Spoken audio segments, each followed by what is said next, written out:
আসসালামু আলাইকুম। আজকে আপনাদেরকে ডিমের একটি রেসিপি দেখাবো। আশা করি আপনাদের অনেক ভালো লাগবে। তো এখানে আমি একটা প্যানে আস্ত জিরা নিয়ে নিয়েছি ১ চামচের মতো। এটাকে আমি ভেজে উঠিয়ে রাখলাম। তো এখানে হচ্ছে আমি পরিমাণ মতো তেল দিয়ে নিলাম। তো এখানে হচ্ছে পেঁয়াজ কুচি আর রসুন কুচি দিয়ে নিলাম। তো এটাকে আমি বাদামি করে ভেজে নেব। তো আমি যে কোনো তরকারি ঝোল তরকারি হলে আমি এই ফোড়নটা ব্যবহার করে থাকি। তো এই যে এভাবে বাদামি করে আমি ভেজে নিলাম, তো উঠিয়ে নিলাম। তো এ পর্যায়ে হচ্ছে এখানে আমি দুটো ডিম হচ্ছে যেভাবে সাধারণত আমরা ডিম ভাজি ওভাবে করে ভেজে নিব। এখানে হচ্ছে পেঁয়াজ আর কাঁচামরিচ আর সামান্য লবণ দিয়ে হচ্ছে এই ডিমটা আমি আর কি ভেজে নিব। তো এখনো যারা আমার পেজটিতে ফলো দেয়নি তারা প্লিজ আমার পেজটিতে ফলো দিয়ে নেবেন। আর ইউটিউব থেকে দেখে থাকলে অবশ্যই সাবস্ক্রাইব করে দিবেন। লাইক, কমেন্ট এবং শেয়ার করতে একদম ভুলবেন না।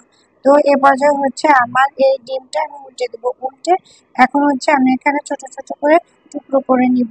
এই রেসিপিটি আর কি আপনারা প্রায় মানে অনায়াসে ৫-৬ জন মানুষ খুব সহজেই মানে খাওয়া যায়। খুব মানে এই একটা তরকারি হলেই মানে খাওয়া যাবে।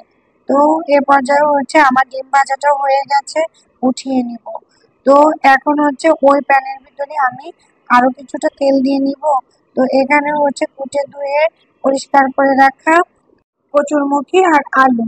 তো এবার যা হচ্ছে আমি একটু নেড়ে দিচ্ছিলাম। এখন হচ্ছে স্বাদ মতো লবণ দিয়ে নিব, হলুদের গুঁড়া, মরিচের গুঁড়া এটাও দিয়ে আমি একটু ভালোভাবে নেড়ে দিব।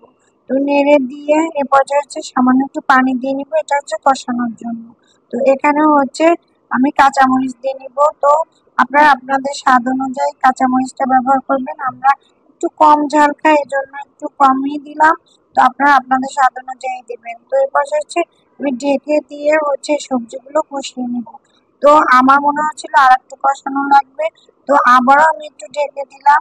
ঢেকে দিয়ে আমি এখানে ২ মিনিটের মতো অপেক্ষা করলাম। তো এই যে তেল উঠে আসছে মানে আমার এই মশলাটা কষানো হয়ে গেছে আর কি। সবজির থেকে মানে তেলটা বের হয়ে আসছে মানে হচ্ছে সবজিটা কষানো হয়ে গেছে। তো এখানে হচ্ছে পরিমাণ মতো পানি দিয়ে নেব। পানিটা অবশ্যই গরম পানি দিতে হবে, কারণ গরম পানি দিলে যে কোনো তরকারির টেস্ট অনেক বেশি ভালো আসে এবং খেতে মাশাআল্লাহ অনেক মজা হয়। তো এখানে হচ্ছে আমি আগে থেকে যে ডিমটা ভেজে রেখেছিলাম ওই ডিমটা এ পর্যায়ে হচ্ছে আমি দিয়ে নিলাম। তো এখন হচ্ছে দেখবো যে সিদ্ধ হয়েছে কিনা। তো এই যে কচুরমুখিটা মাশাআল্লাহ সুন্দরভাবে সিদ্ধ হয়ে গেছে। যেহেতু আমি এখানে কচুরমুখী আর ডিমের তরকারি হচ্ছে এটা।